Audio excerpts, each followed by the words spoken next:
কিছু কিছু কেক আছে না, রেডি করার পর কাস্টমারকে আর মনই চায় না যে কেকটা এই কেকটা কাস্টমারকে দিই, মানে এত সুন্দর হয়েছে এই কেকটা সিম্পলের মধ্যে।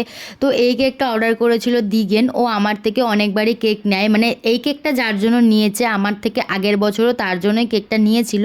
তো ওর কোনো ডিম্যান্ড ছিল না, ও আমাকে টাকাটা বলে দেয় যে তুই এই টাকার মধ্যে যে কোনো পারিস একটা কেক করে দিস, শুধু মেয়ের বার্থডে আমি সেইভাবে ওর জন্য কেকটা বানিয়ে দিই।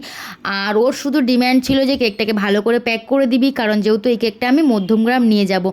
সত্যি বলতে আমি একটা কথা বলি, মানে অনেকে আছে আমাদের হাবড়ায় থাকে, হাবড়া থেকে কেক নিয়ে অনেকে অনেক দূরে দূরে তার আত্মীয় বাড়িতে যায়, মানে ভেবেও অবাক লাগে, তারা তো চাইলেই ওখান থেকে কেক কিনে নিয়ে সেলিব্রেশন করতে পারে। মানে এত ভালো লাগে ভাবলেও যে না, আমার থেকে কেক নিয়ে তারা দূরে দূরে গিয়ে সেলিব্রেশন করে, আমার সত্যি খুবই ভালো লাগে।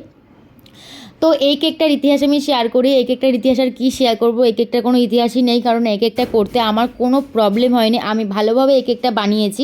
আর এই কেকের ফটো যখন আমি পোস্ট করেছিলাম তখন তোমরা অনেক অনেক ভালোবাসা দিয়েছো, তোমরা আমার প্রতিটা ভিডিওতে অনেক অনেক ভালোবাসা দাও, তার জন্য তোমাদেরকে অসংখ্য অসংখ্য ধন্যবাদ। তোমরা এভাবে আমার পাশে থেকো। আর তোমরা যারা আমার থেকে কেক অর্ডার করতে চাও তাদের জন্য বলি, আমি হাবড়ায় থাকি, যারা হাবড়ার ধারে কাছে থাকো তারাই আমার কাছে অর্ডার করো। আর সবাই ভালো থেকো, সুস্থ থেকো, রাধে রাধে।